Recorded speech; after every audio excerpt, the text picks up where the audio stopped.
Salut mon petit miaou, bienvenue dans cette nouvelle vidéo où nous allons fabriquer aujourd'hui ça, un adaptateur SW Motech pour la boîte à outils JV S250 et porte-jerrycan ou porte-gourde, et tu vas le faire tout seul. Mais d'abord, pense à t'abonner, viens sur Instagram et générique! Avant de commencer, juste pour que tu saches, cet adaptateur, à la base, moi je voulais le faire en 3D. Mais je me suis rendu compte que la 3D, c'est pas vraiment accessible à tout le monde. Et je me suis cassé la tête pour que tu puisses, toi-même, avec des matériaux simples que tu trouves chez Brico Tout le Monde et des outils que tu peux avoir chez toi ou que tu peux te procurer de manière hyper facile, et que tu puisses fabriquer ton adaptateur pour pas trop cher. C'est ici que ça se passe parce que je t'ai concocté un patron de l'enfer qui ressemble à ça en alu. Tu n'as juste qu'à aller en description où tu as le lien du plan et de tous les outils et matériaux dont tu auras besoin. Elle est pas belle la vie? Allez, le tuto c'est maintenant. Étape 1, fabriquer le patron. Pour commencer, tu télécharges mon plan. Tu auras deux feuilles A4, une gauche, une droite. Le plus important avant l'impression, c'est que tu imprimes à échelle 100%. Parce que moi, par exemple, mon imprimante, elle m'a imprimé la première fois, automatiquement, sans remplir toute la feuille, à échelle 89%. Et du coup, comme tu peux voir, tu te retrouves avec un truc pas du tout à la taille. Donc, la bonne taille, c'est 100%. Je l'ai calculé pour que ça fonctionne comme ça. Et tu vas être aux petits oignons. Donc, ce que tu dois faire, c'est découper juste une des feuilles sur la ligne en passant par le haut des flèches. Une fois que tu as découpé une ligne, il faut que tu superposes exactement pour que ça refasse en fait la flèche. C'est pas au millimètre près, mais tu mets un bout de scotch en haut. Et il y a les pointillés pour te donner un guide aussi, puisque c'est les mêmes pointillés, donc tu vois, tu consolides. Comme tu vois, tu as un patron, taille réelle, que tu n'as plus qu'à découper. Alors avec ce patron, note-le, mieux vaut couper un chouille trop court que trop large, parce qu'en fait il y a les attaches qui bloquent, donc si c'est trop large, c'est pas top. Mais bon, donc là on va dire que tu coupes dans l'intérieur des lignes noires. Et voilà, tu as ton patron. Tu prends ta plaque en alu, tu mets par-dessus le patron. Donc ce que tu peux faire, c'est la mettre au bord par exemple, parce que le but c'est de faire le moins de traits possible. Voilà, parce qu'on n'est pas des... parce que nous on n'est pas des cochons. Donc tu prends un stylo, moi c'est ce que j'ai fait, et je mets un point dans les coins.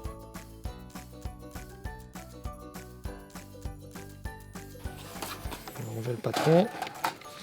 Tu ne le jettes pas, tu le gardes, tu en auras besoin pour après. Voilà, hop. Et je prends une règle, bon, j'ai pas de règle. Mais du coup, je prends ma règle et je trace. Et voilà! Étape 2, découper ton gabarit et l'adaptateur. Et là, tu ne te blesses pas parce qu'il va falloir découper. Donc ça, je l'ai fait à la Dremel. J'ai un peu galéré. Donc tu peux la faire à la meuleuse. Donc tu vois, je ne vais avoir à faire que 1, 2, 3, 4, 5 traits et des traits droits.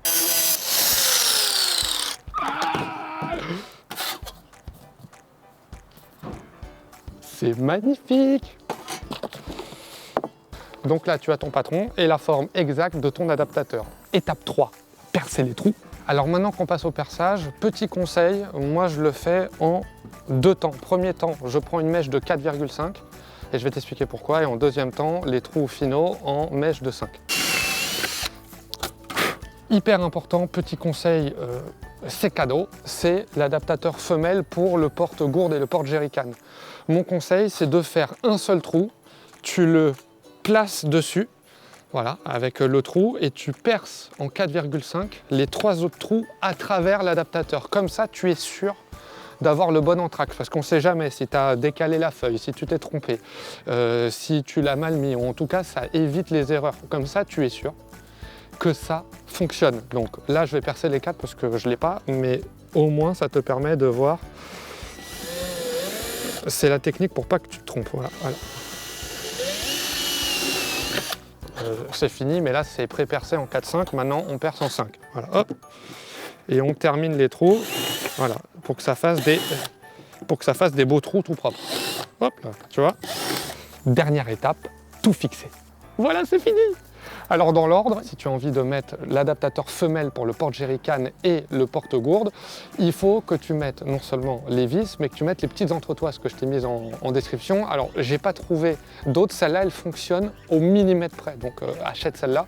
Si tu trouves mieux, bah tant mieux, mais en tout cas celle-là fonctionne. Donc tu mets tes vis, tes entretoises, tu mets bien entendu du frein filet, tu visses tout ça. Ce qu'il faut que tu fasses, c'est que tu mettes les vis à l'intérieur de la boîte à outils JVS 250, qu'elles sortent. Moi, je les ai fixées pour qu'elles tiennent avec un petit peu de silicone au niveau de l'extérieur. Comme ça, quand je viens mettre dans les 4 trous, déjà ça tient et en plus ça permet de faire un petit joint au cas où l'étanchéité entre le métal et le plastique ne fonctionne pas. Tu visses avec du frein filet. Enfin, troisième étape, avec les 4 trous, tu viens fixer derrière avec les 4 vis l'adaptateur complet que tu as fabriqué.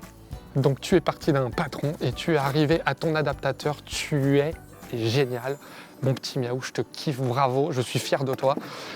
Et ce qui est bien, c'est que du coup, tu l'as fait tout seul. Et ça, moi, je trouve qu'il n'y a pas mieux que de faire des choses tout seul. C'est hyper gratifiant pour soi-même. Et en plus, ça nous donne de la confiance pour faire encore d'autres choses. L'adaptateur, comme tu peux le voir ici, il est en alu. Toi, tu l'auras en full alu. Mais tu peux soit le peindre, soit le faire peindre. Moi, en Ile-de-France, à Ozoir-la-Ferrière, je l'ai fait peindre par AB Déco Métal. Tu appelles Charlotte de la part de Miaou. Ça devrait bien se passer. Voilà. Et bah sinon, si tu veux le peindre autrement, tu es libre de le peindre avec la technique que tu veux et la couleur que tu choisis. Voilà. Et bah que dire? Bah si. Bah voilà. Bah là, je vais te montrer.